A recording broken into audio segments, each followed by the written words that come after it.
Alice in Wonderland gets another adaptation from visual director Tim Burton. Can the familiar story win audiences over again with the Burton treatment? With Johnny Depp's involvement, most would say yes.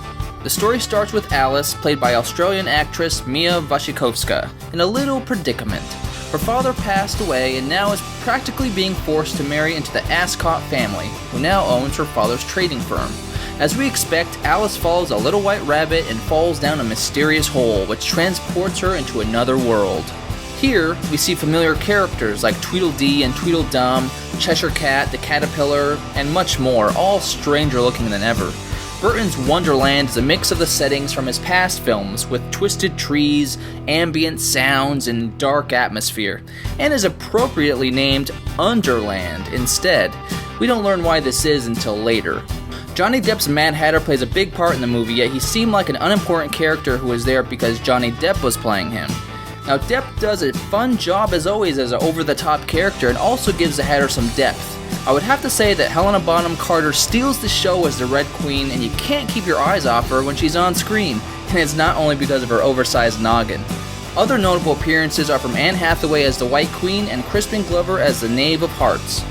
Now, a lot of the movie is CGI, and it looks pretty good for the most part, especially the locales, but there are some things that stood out to me that really took me out of the story. Every time Crispin Glover was on the horse, you can tell he was animated on a computer. Now, the way he moved on the horse was very awkward, like he was a cartoon cutout.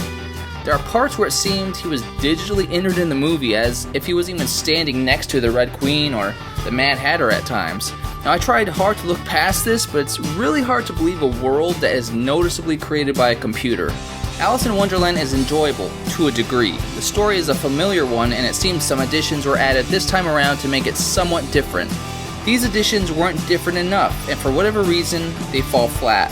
Alice's growth as a character, especially in the third act when she gears up for battle, seems somewhat forced, since most of the movie she's complaining she cannot achieve what everyone else wants her to achieve. The movie isn't better than Disney's own animated version.